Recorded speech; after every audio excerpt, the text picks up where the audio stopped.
Hi, Support Fibro friends. It's Melissa Talwar from the Support Fibromyalgia Network. I wanted to jump on here and continue to do this Fibro Summit Recap. It's still going on for the Encore weekend, so I thought I'd jump on here and do some highlights. There's still time to register, and we provided the link in the description, and I'm going to post the link right now so you can register. And for full disclosure, this link is gives us a percentage to the organization. So you can register for free and watch it for free this Encore weekend, and I'm sure it'll come back again.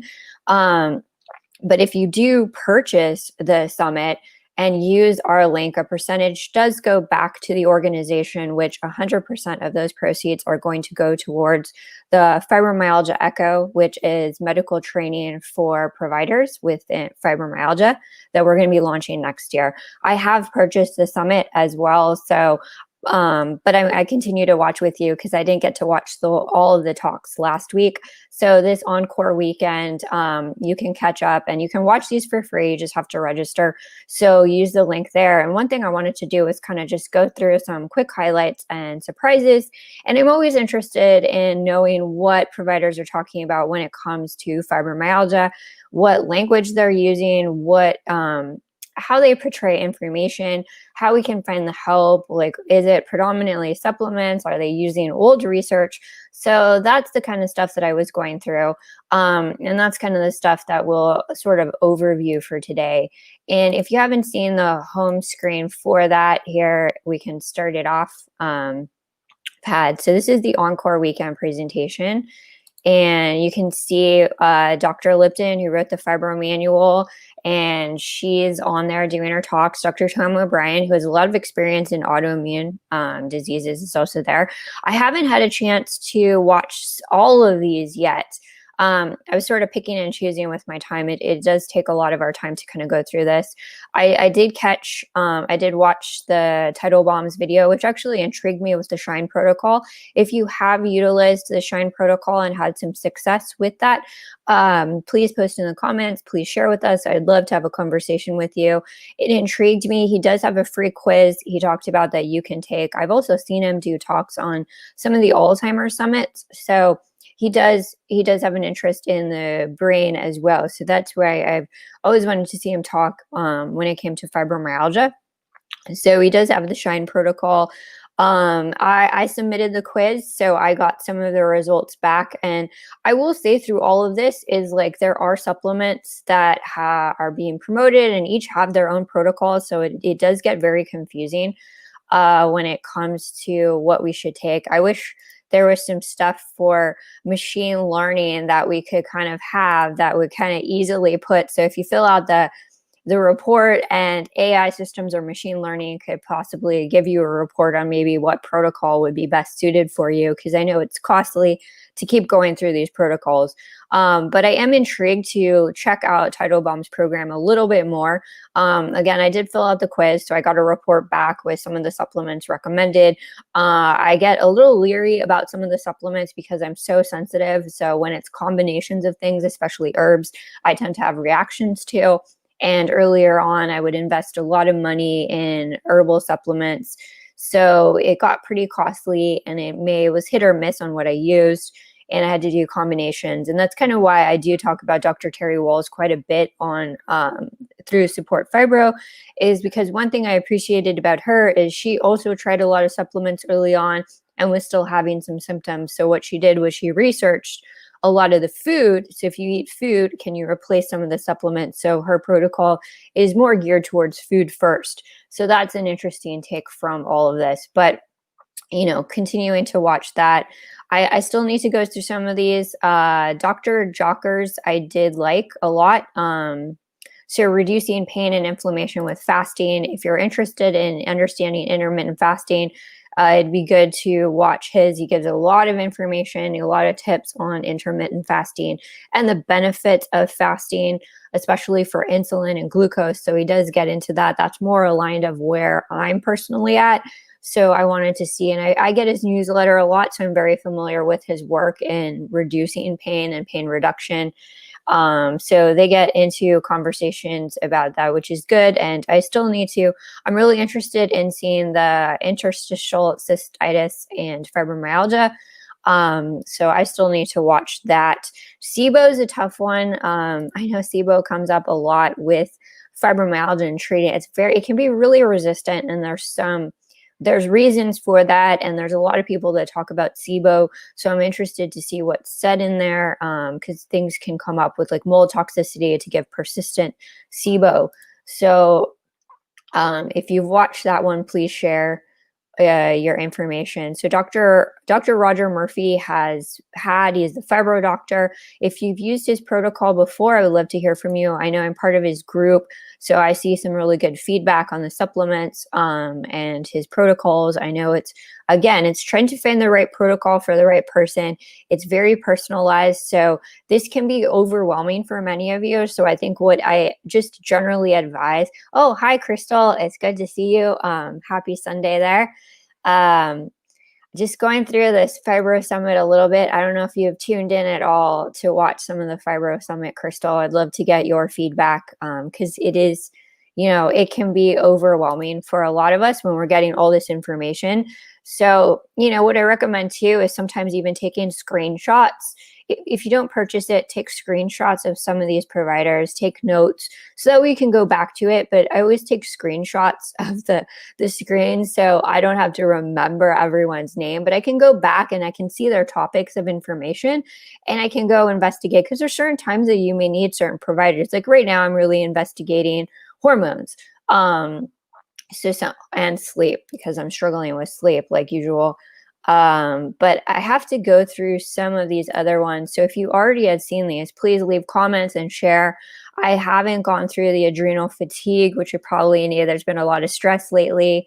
And there's a lot of stories in here, some recovery stories. So I need to go back through to hear. So these are success stories from Dr. Murphy's patients that he's worked with.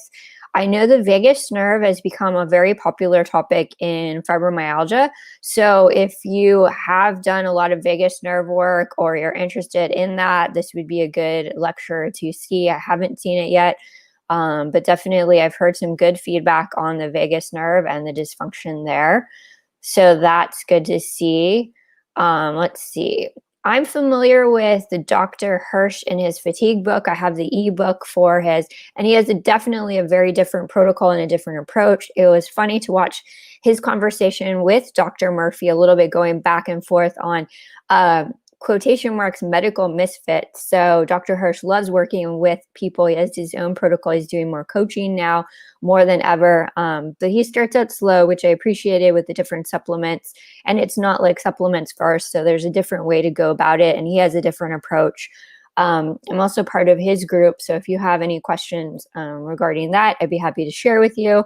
And but that definitely was a good talk. So this infection route causing fibro, which many of you know I talk about viruses. I'm really interested in the infection route and understanding all of those that come up. So when we get infections or underlying viruses, this could be even like shingles, chicken pox. And again, we talk here. I'm really glad that they brought it in, because this ties it in, is the Epstein-Barr virus.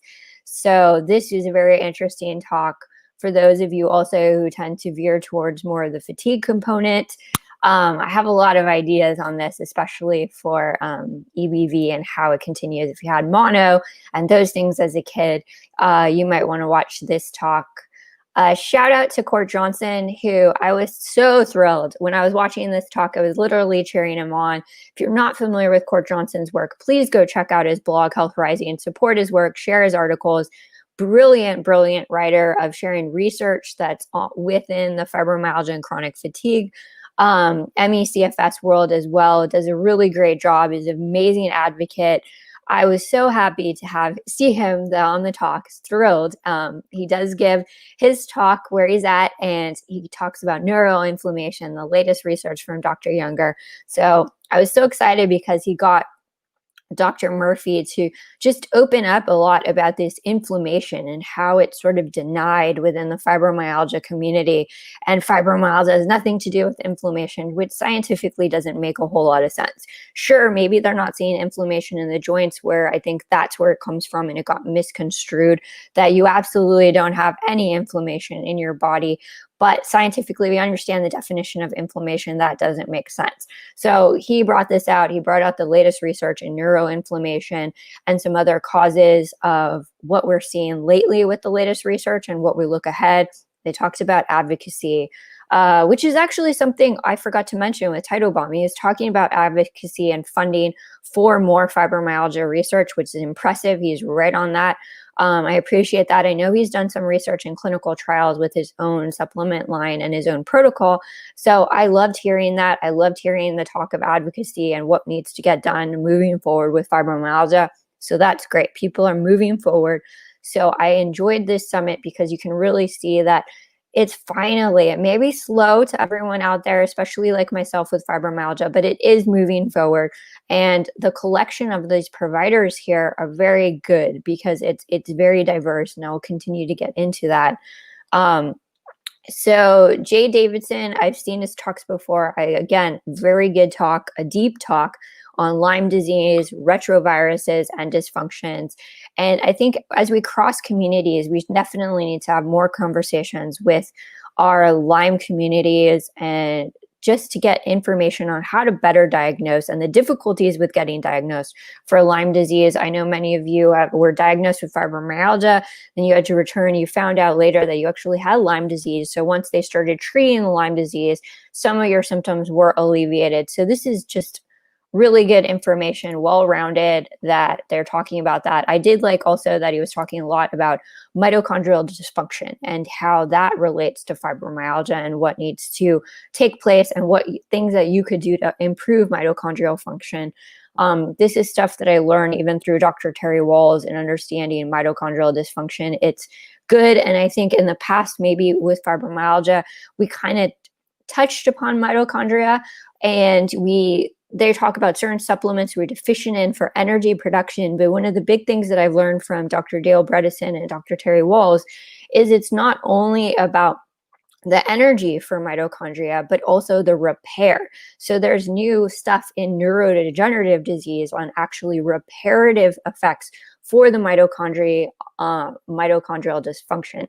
So not only do you need to give it energy, but if it doesn't work, then that doesn't necessarily improve your symptoms, because you need to actually repair it as well.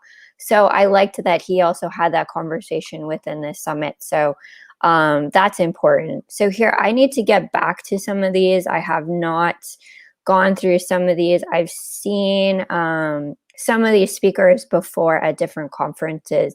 So I think that's why and Jonathan Otto, I've signed up for his autoimmune summits before. So a lot of these tend to cross into autoimmune diseases, which is great. They were well versed. I think someone on here who I cannot remember also treats lupus patients predominantly and sees the lupus and fibromyalgia overlap. Evan Brand, great with all the mold toxicity and fibromyalgia, and that's a big, big conversation that we don't talk about quite a bit. And I've had a lot of encounters with some of the coaches that have recovered from mold toxicity and having to do mold remediation on their houses. They've moved around. So it's very intense, and it can really mimic a lot of the symptoms of fibromyalgia. It's not tested well. It's readily ignored.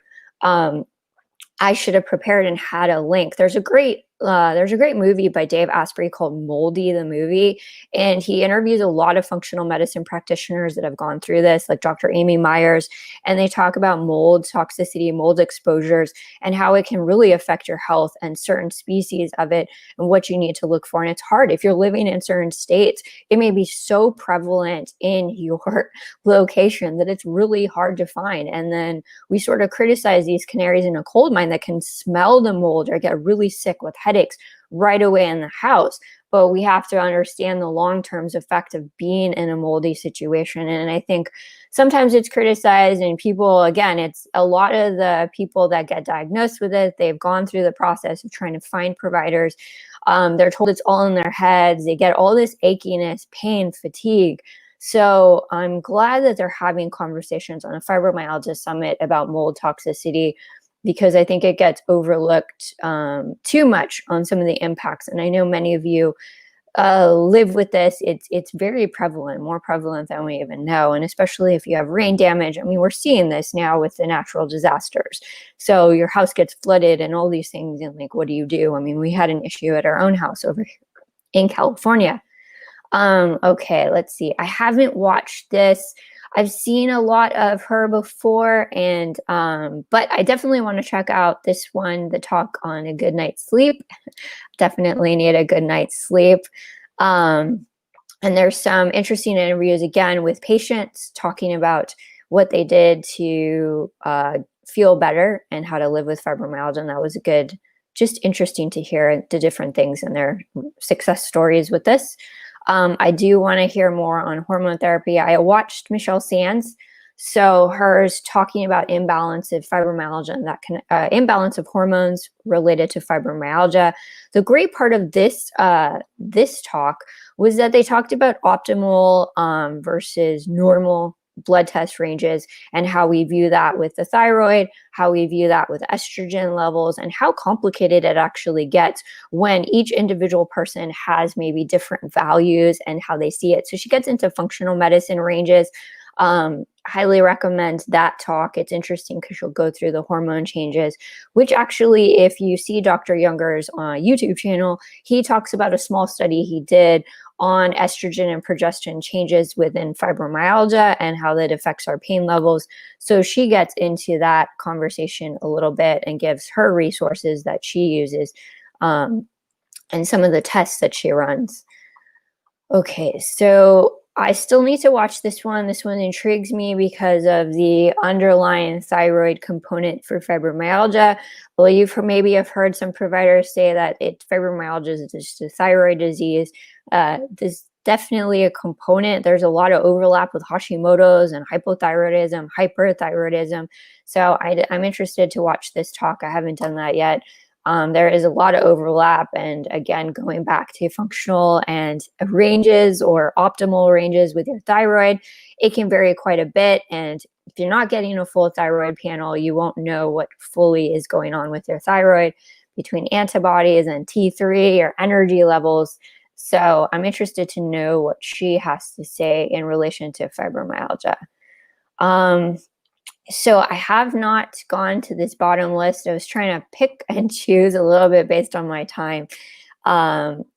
Peter Osborne, I don't know if you're familiar with his work, No Grain, No Pain. So he does a lot of removing grains completely. And I'm sure he's going to talk about some of the pseudo grains that can mimic gluten and those things that we talked about in people that are more sensitive. And this again goes back, not everyone is going to need to do this, which is difficult. But if you start doing some of these protocols, then you might see a difference. So overall, just good, diverse, again, information. They talked about viruses, talked about Epstein-Barr virus, elimination, dietary lifestyle changes, trauma, vagus nerve, mold toxicity. So I do like more of the diversity from this. We are we're moving forward, which I appreciate. So I can't wait for more talks on neuroinflammation in the brain and what we can do to combat that when it comes to those types of things. So it's very interesting. And I wanted to just go through that really quickly. If you have been watching, please post comments, please share what interests you, what you liked, what you would like to learn more of. I love talking about this. I go through everyone's video. And again, I've purchased the Fibro Summit so I can go through everyone's video in detail. I take notes all the time. I analyze it. I transfer it because I'd really like to figure out, there's a lot of similarities, but then there's a lot of differences. So how can we maximize everyone's talk to really help the fibromyalgia community and to give you the proper education? Because like I said, it's difficult when you're being thrown all these supplements. Where do you start? What do you try? Can you start with food first instead that replaces certain supplements? What does this all mean? So that's the kind of stuff that we want to present to you for fibromyalgia and our organization as far as education goes. So please share your comments. If you've been watching, share your take on it, what your struggles are with it. Are you confused? Be happy to do more discussions about this at another point in time. one of the things I wanted to talk about, because it keeps coming up, is functional medicine. This is what I've been trained in as a functional medicine coach. I've also done a lot of training at ifm.org in the practitioner training classes, before and during as a coach, because they have some interesting classes. But functional medicine is really focusing on identifying and addressing the root cause of disease, and how it relates and how your genes, environment, and lifestyle can affect your health and symptoms. So you can get more information at ifm.org, and there you can find a list of practitioners that are trained. You can see what type of training they're in. And I do want to preference, because this has become a hot topic where people are like being sent constantly to functional medicine provider. And like the training for functional medicine is pricey, so not all providers will be able to afford this. So I do want to say, if you have a provider that is open-minded, who is working with you and wants to learn more about fibromyalgia, please don't like disregard them because they may not have been able to do functional medicine training. It is expensive to go through, and that's why we are doing ECHO project, because we want to take down some of the barriers to functional medicine, integrative medicine, and really connect with a lot of providers out there who are doing amazing work in fibromyalgia and who want to learn more about fibromyalgia. Here's just a chart that's on the website for them and how they view underlying causes. So one condition may have many causes, and you'll see they have an example of depression. And there's various reasons why that may contribute to that. It's multifactorial, which is what we're talking about with fibromyalgia. And then here is one cause, many conditions. So you're looking at inflammation and how, if you have inflammation in the body, how it contributes to many of the conditions we talk about. So this is where functional medicine really gets at the heart. I wanted to quickly, because this is a big topic in the summit, is optimal versus normal ranges. And this really gets back to a lot of personalized medicine and what are normal ranges and how they do it. So these are values that 95% of the population falls into, and it helps doctors sort of make the diagnosis and treatment decisions.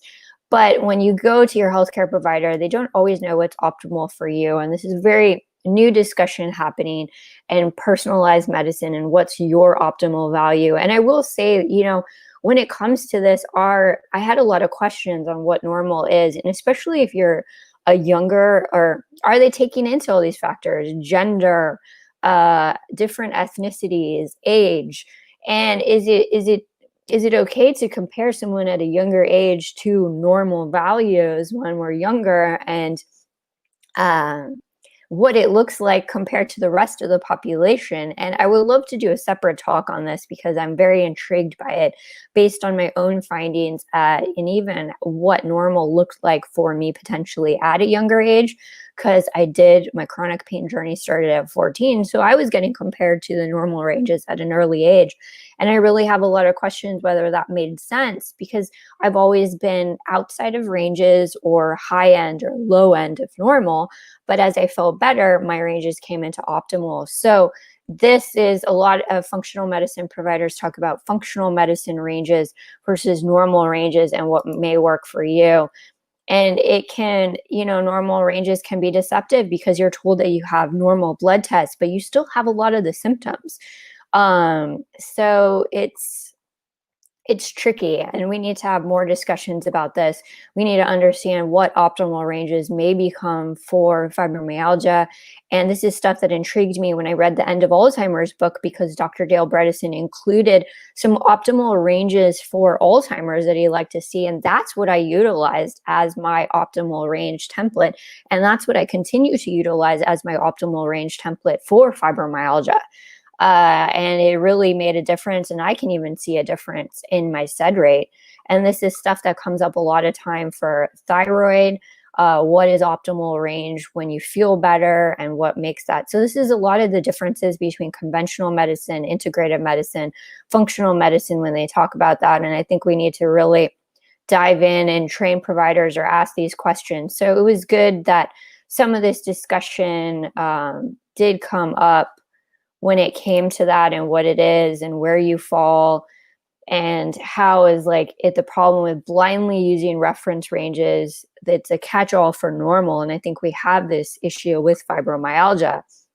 So they use it too much as a framework. And again, we've been denied these words like inflammation and, glucose and insulin resistance. And where do you fall when you're still having symptoms or dysfunction and need to feel better? So I think this is a great discussion to have. Oops, I was trying to. Okay, so here is, again, just who are some of your favorites for this when it comes to all of that, and just let me know. I'm having problems. I can't click ahead. So if you notice me struggling, let me remove my screen and come back. Hello. So let me share my screen again, and it didn't go back to changing. I think I paused it. Sorry. Oh, well. So that's it for the Fibro Summit talk of the recap. Thank you. If you have favorites that you've listened to, you can register with the link we just shared. Please let us know who you loved, what information do you want to hear more of? Do you want to hear more about mold toxicity? And we would love to share with you. Thank you, everyone, for tuning in. I'm Melissa Toller from the Support Fibromyalgia Network. Please stay tuned next week for our Community Connect. We are be talking about health literacy with Looms for Lupus. We also have a special guest, Jason from Discomfort Podcast, is going to be on doing an interview Thursday. So tune in for that. We Go Health Awards is going to be announced. We have some exciting finalists for the community on Thursday as well. So I hope you tune into the Fibro Summit, share what you're needed, because we're going to be developing more patient education as we do the Impact Tour, as we do Fibromyalgia ECHO next year. But I'm happy to share the world of functional medicine. We have some workshops planned for you about functional medicine. We're going to take you through the functional medicine timeline. If you are going to start working with a functional medicine provider, or you just want to learn more, we will be having free workshops for our community about that and how to prepare, and doing free workshops on how to get you prepared for your doctor's visit, or how you can maximize your doctor's visit a little bit more in understanding your medical history and some of the questions you should ask. So thank you, everyone, for tuning in. I will talk to you next time. Bye.